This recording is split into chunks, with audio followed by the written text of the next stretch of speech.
Buen día, República Oriental del Uruguay. Buen día a todas las repúblicas, a los estados de derecho.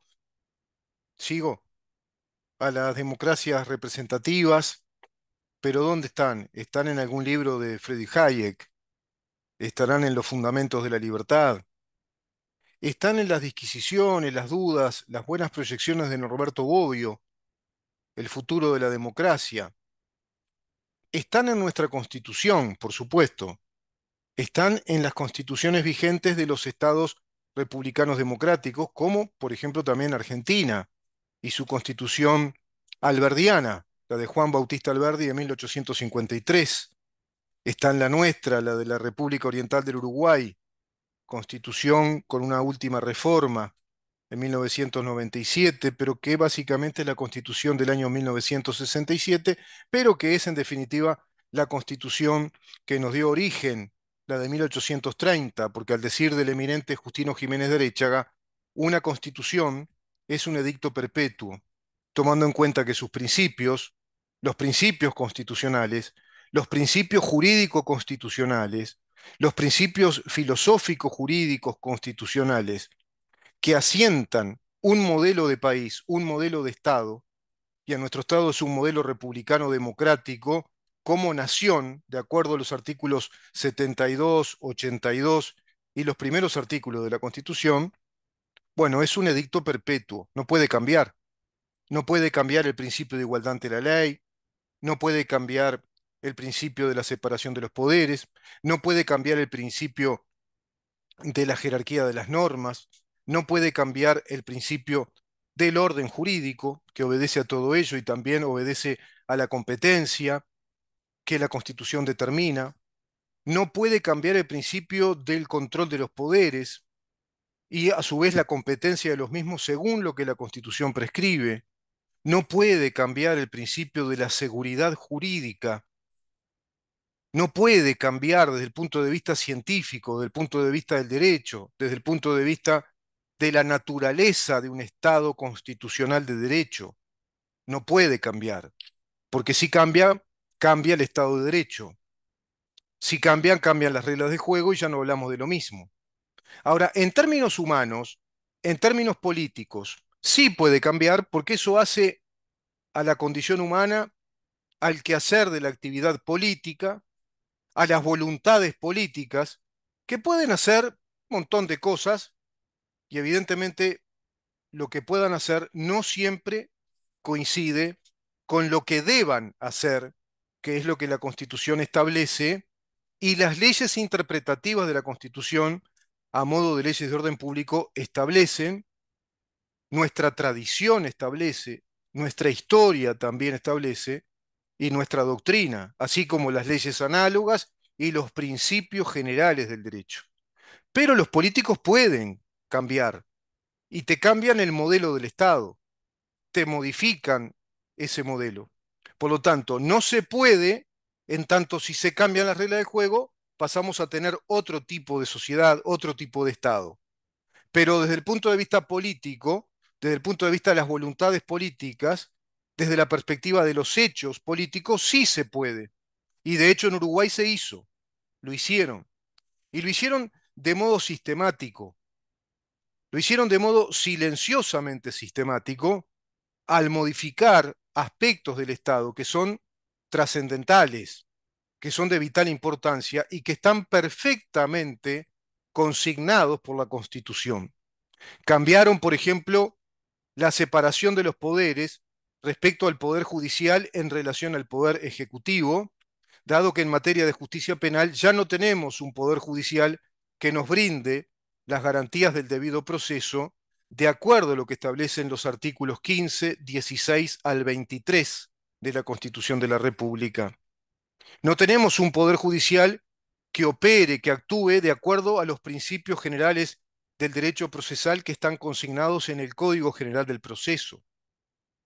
No tenemos entonces las garantías del debido proceso y ya perdimos la separación de los poderes y a través de esa pérdida no tenemos una justicia que funcione de acuerdo a las garantías que los jueces nos deben brindar, según consigna la Constitución, sobre la base indispensable de la prueba, de la carga probatoria. Es el material probatorio, es la calidad probatoria aportada, evaluada, peritada, tasada, que debe darnos las garantías de un debido proceso desde la más estricta responsabilidad que el juez asume en una causa judicial penal. Eso ya no lo tenemos en el Estado uruguayo, lo perdimos porque hay otra voluntad política que instaló un sistema de fiscales, un sistema de fiscalías acusatorias y adversariales en la primera gran etapa que es obligatoria, la primera gran etapa de nuestra justicia penal a través de este modelo fiscal acusatorio adversarial que entra históricamente en neta colisión con nuestra tradición constitucional de la presunción de inocencia hasta que se demuestre lo contrario. Por lo tanto, el proceso judicial inquisitorio en pos de demostrar la culpa o no, o la inocencia, dado que prima el principio, valga la redundancia, de la presunción de inocencia. Ahora no, ahora somos acusados. Vamos a un trámite fiscal, a una formalización de un trámite fiscal para arribar a una acusación fiscal y en todo caso negociar de acuerdo a esa acusación fiscal sin las garantías del debido proceso, sin el juez que esté en contacto con la semiplena prueba, sin el juez que disponga más instrucción probatoria, para que se arribe entonces a una sentencia que homologue o que corrija la punibilidad de lo que un fiscal determina en su acusación fiscal. Y si acaso la parte se allana, la parte acusada, a confesar el delito, cerramos ahí la causa penal con el llamado juicio abreviado, violando el artículo 20 de la Constitución de la República, que plantea que están abolidos los testimonios o los juramentos sobre hecho propio en una causa penal.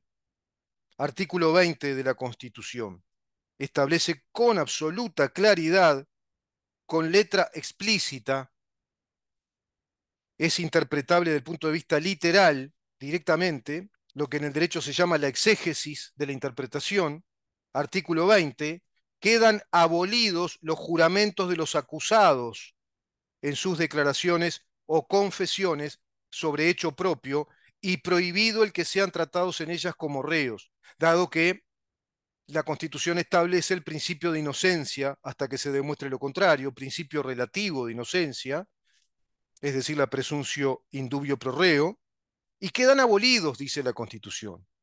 Quedan abolidos los juramentos de los acusados en sus declaraciones o confesiones sobre hecho propio. Y el juicio abreviado hace todo lo contrario. Plantea la confesión del hecho propio, plantea la confesión del delito para que el acusado fiscal negocie con el fiscal en ese juicio abreviado. Quiere decir que abrevian la capacidad de investigación. Es el argumento del vagoneta, es el argumento del que no quiere trabajar. Vamos a escribir un código que diga que si los criminales o los presuntos criminales o los que cometieron un delito lo confiesan a raíz de la acusación o antes de la acusación fiscal, confiesan el delito, se cierra ahí ya la etapa entonces penal a través del llamado juicio abreviado y se negocia la pena. Tiene menos punibilidad, tiene menos carga de pena si confiesa el delito. Pero escuchame una cosa, es para decirle a los legisladores de este país que legislaron esto en el año 2017, el nuevo Código del Procedimiento Penal de naturaleza fiscal, acusatoria, adversarial, conjuntamente con la Ley de Fiscalía General de la Nación, también el año 2017, que es la que establece la estructura y funcionamiento de un servicio descentralizado que depende del Ministerio, en este momento del Ministerio de Educación y Cultura, y que integra al Poder Ejecutivo. Ambas leyes fueron promulgadas en el año 2017 junto con otra que se enmarca en este contexto de fiscales, fiscalías, juicio penal fiscal acusatorio, Fiscalía General de la Nación, que es la Fiscalía de Lesa Humanidad, integrando a la Fiscalía General de la Nación como una fiscalía especializada en crímenes de lesa humanidad de único turno, que se dedica a perseguir personas que cometieron crímenes de lesa humanidad en un periodo histórico en el cual no existían los crímenes de lesa humanidad. no estaban tipificados como crímenes de lesa humanidad, no estaban tipificados, no estaban, digamos, concordados y no estaban conjugados con sus penas correspondientes como tipificaciones penales de lesa humanidad. Por lo tanto, no se puede aplicar, pero en Uruguay sí, el sistema político uruguayo sí lo hace, sí lo puede hacer, políticamente lo puede hacer. Lo político por encima de lo jurídico, lo político por encima de lo constitucional, la Fiscalía General de la Nación, servicio descentralizado, integrado al Poder Ejecutivo, con un cierto grado de independencia y autonomía a través de la descentralización. Pero qué curioso, che, porque la Constitución dice desde el artículo 185 al 201 que los servicios descentralizados y los entes autónomos son concebidos por la Constitución para crear empresas que tengan carácter industrial o comercial. Qué raro, crear un servicio descentralizado para que lleve adelante una tarea, digamos, fiscal judicial, una tarea institucional de sometimiento a la justicia a quienes son acusados. Es absolutamente ilegal, inconstitucional, que se haya legislado un servicio descentralizado para cumplir funciones fiscales, es decir, funciones acusatorias, de investigaciones penales, de instruir a la policía y de llevar a cabo formalizaciones fiscales para acusar a ciudadanos o habitantes del Uruguay e inclusive poder negociar con ellos violando el artículo 20 que dice que quedan abolidos los juramentos de hechos propios y queda prohibido que sean tratados en ellos como reos.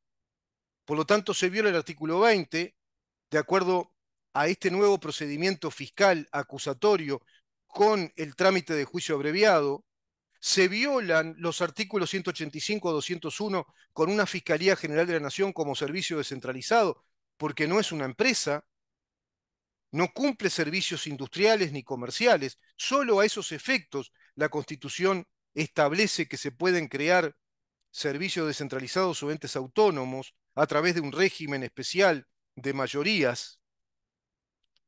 La Fiscalía de Lesa Humanidad es ilegal, es inconstitucional. Son todos atentados directamente técnicos contra nuestro Estado de Derecho. No se puede hacer eso. ¿Por qué? Pervertirse el Estado de Derecho. Pero sí se puede hacer políticamente, ¿me entienden? Políticamente se puede hacer lo que quieran.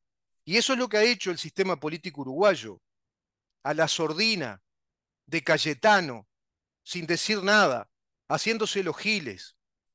Y hoy tenemos un país que está embretado en la violencia ideológica de un discurso oficial, porque tenemos una ley que promulga oficialmente que Uruguay cometió terrorismo de Estado desde el año 1968. De ahí que tengamos eventos sociales que son algo así como la punta del iceberg, son el dato emergente de una violencia institucionalizada, en este caso por esa ley, la 18.596, si no me equivoco, lo vamos a revisar ahora, que formula que el Estado uruguayo acometió sistemáticamente con actividades ilícitas, es decir, cometió terrorismo de Estado. Fue una práctica sistemática provocando el terror y el abuso ante la ciudadanía uruguaya. Desde 1968 a 1973, Uruguay vivió un periodo histórico de democracia, funcionando en plenitud, con todos los partidos políticos, hasta inclusive en el año 1971 nace una nueva expresión política con forma de coalición, que es el Frente Amplio. Funcionaban los sindicatos en todas las empresas, funcionaba la CNT, la Central Nacional de Trabajadores, funcionaba la FEU, funcionaba la universidad, todos los centros de enseñanza. Los tres poderes del Estado funcionaban plenamente. Funcionaba el régimen electoral, el sistema de elecciones de autoridades nacionales, al extremo de que se fundó un partido político nuevo o una coalición nueva llamada Frente Amplio y fue a elecciones y para ser una primera vez votó bastante bien. Integró inclusive sus miembros como senadores y diputados en el Parlamento uruguayo, en el Poder Legislativo. ¿En dónde el terrorismo de Estado? ¿En dónde hubo una práctica sistemática? ¿Qué datos estadísticos tenemos al respecto? ¿Hay realmente datos estadísticos fehacientes, en rigor estadísticos, que digan que se perpetró un régimen del terror y sistemáticamente se encarceló, se torturó, se mató gente, se provocaban actos de terrorismo? No, no es verdad. No obedece a la verdad histórica. La verdad histórica es que Uruguay, como todos los países del mundo, y especialmente en América Latina, a posteriori de la Revolución Comunista Cubana, va a vivir los embates de estrategias vinculadas a esa guerra fría entre la Unión Soviética y los Estados Unidos, entre el régimen soviético, marxista-leninista, el régimen comunista contra el mundo libre, y Uruguay es víctima de eso, como lo fue Chile, directamente tuvo la dictadura de Salvador Allende. Fidel Castro, que esperaba con ansias que en Uruguay ganara el Frente Amplio en esas elecciones en las cuales participó. Cuba, que estaba alineada a la Unión Soviética. Los montoneros haciendo de las suyas en Argentina. Y así en distintos países de América Latina que obligan inclusive a las disposiciones de lo que en teoría de Estado se llama el principio de la seguridad del Estado y que está consignado en nuestras constituciones, como en la nuestra, por ejemplo. Y se establece entonces por Asamblea General una ley de seguridad nacional. Una ley de seguridad nacional, ya se determina eso en la Asamblea General en plena democracia, exhortando, disponiéndole el poder político de acción a las Fuerzas Armadas, que pasarán a llamarse fuerzas conjuntas, para luchar contra los grupos terroristas muy organizados, Movimiento MLN, es decir, Movimiento Tupamaros, Movimiento Revolucionario Oriental, Partido Comunista Revolucionario, los movimientos clandestinos de inteligencia, espionaje, de un llamado ejército clandestino del Partido Comunista, con sus cuadros profesionales formados en la Unión Soviética, solventado todo esto, patrocinado por la Unión Soviética y Cuba, que esto da mérito a que intervenga también la inteligencia de los Estados Unidos, colaborando con nuestras fuerzas conjuntas en esa lucha, que era una lucha armada contra grupos terroristas que encarcelaron gente, que privaron de libertad indebidamente, que torturaron, que asesinaron, que planificaron asesinatos, que falsificaron documentos públicos, que hicieron de eso una industria de falsificación de documentos para penetrar agentes terroristas, espías, como así lo confesó Lucía Topolansky, y lo siguieron haciendo en el gobierno de José Mujica, con esa secretaría privada del piso 4 de Torre Ejecutiva. Y a posteriori de todo eso, después de que ocurrió todo eso, que sobrevino el golpe de Estado con la dictadura, de acuerdo a esa ley de seguridad del Estado promulgada en la Asamblea General en plena democracia, va a transcurrir ese periodo de 11 años de régimen de facto o dictadura, y luego renace la democracia de alguna manera, muy renga a mi criterio. Y al renacer esa democracia, renace con muchos privilegios desde el Estado uruguayo otorgados a los grupos y familiares de terroristas contra el Estado uruguayo, de aquellos que levantaron una proclama contra las instituciones democráticas del Uruguay, como la que leyó Raúl Sendic padre, una proclama de cariz comunista, socialista, al mejor estilo régimen cubano para instalar en Uruguay. Asesinaron a Costa y Lara, encarcelaron a mucha gente, entre ellos a Pereira Reverber 2 veces, vejándolo, torturándolo. Así también a un funcionario administrativo de los Estados Unidos llamado Damitrioni. Mataron civiles inocentes, ocuparon lugares, lugares públicos, es decir, facultades, sanatorios, escuelas, tomaban directamente lugares públicos, hasta una radio una vez ocuparon, interrumpieron la transmisión de un partido de fútbol. Es decir, acometieron con actos terroristas. Y ese terrorismo organizado militarmente, con su logística, con su espionaje, con sus redes, con sus células diseminadas por el país, fueron, cuando volvió la democracia, beneficiados por el Estado uruguayo a través de leyes reparatorias, indemnizatorias, de supuestos damnificados por un Estado violento que sistemáticamente violentó a un grupo de uruguayos. Y en verdad eran un movimiento terrorista que tenía distintas cabezas. Habría que decirle a este periodista uruguayo que deje de paviar con la vieja teoría de los dos demonios, porque ya no tiene nada que ver hablar de los dos demonios. No tiene sentido hablar en esos términos respecto a lo que significó el golpe de Estado, la apertura democrática, y en tanto ello, inclusive un montón de leyes reparatorias que beneficiaron abiertamente a grupos terroristas organizados y al Partido Comunista del Uruguay.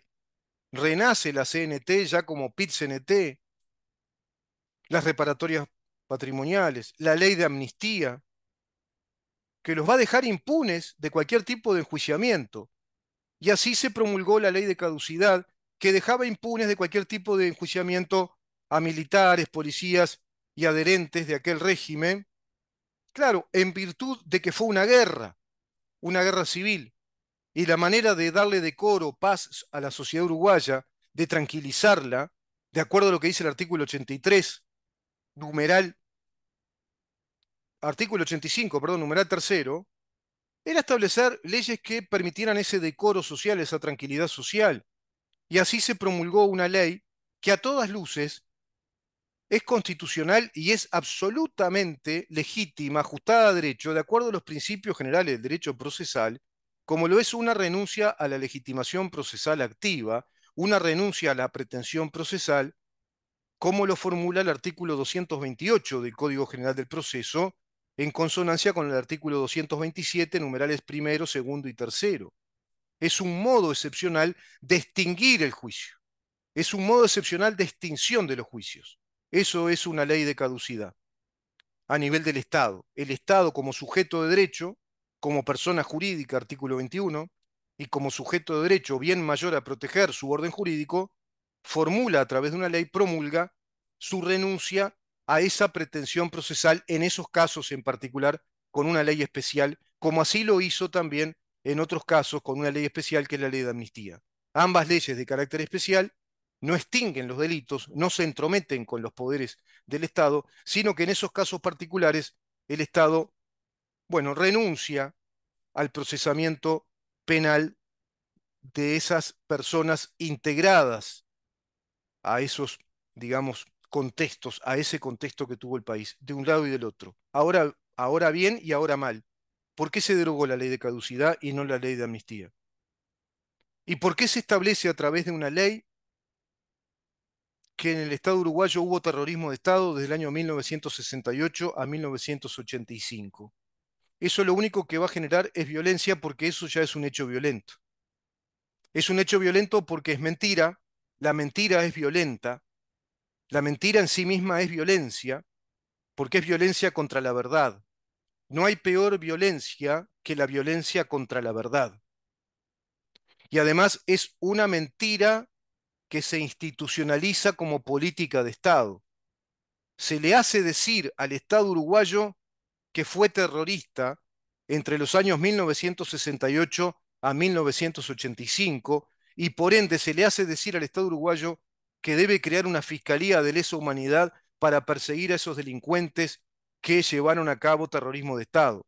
Delincuentes que ya no están vivos, ya no hay, agarran personal subalterno de aquel entonces, violan el principio general del derecho penal, de que la ley penal inexistente en el pasado no se puede aplicar, principio de irretroactividad de la ley penal inexistente en el pasado, nulam penam sine legem, dice el proverbio en latín, está en el artículo 15 de nuestro Código Penal, está en el artículo 24 del Estatuto de Roma, y así entonces se instala la violencia. Vamos a seguir con este tema para que vean que la violencia no nace en las calles, no nace en esta chiquilinada que está absolutamente adoctrinada, que es una chiquilinada torpe, ignorante de nuestra historia, ignorante de nuestras instituciones, ignorante de la historia institucional y democrática de nuestro país. ¿Por qué? Porque está primando hoy por hoy, está teniendo hegemonía y ya digamos que tiranía la versión ideológica de nuestra historia reciente. La gran pregunta es, ¿por qué los partidos fundacionales, los partidos históricos, y en este caso esta coalición de gobierno, con un 54% del poder legislativo, como para poder promulgar leyes de importancia y derogar otras para evitar este tipo de temas, no lo hizo? ¿Por qué acepta que el Estado uruguayo diga que fue terrorista, que hubo un Estado terrorista cuando no lo fue? Cuando ellos bien saben que no hubo terrorismo de Estado. Había elecciones libres, habían partidos políticos, habían sindicatos, habían gremios, se deambulaba libremente por las calles, había libertad de expresión y a su vez se fundó la coalición Frente Amplio en ese contexto histórico en el año 1971. Continuamos.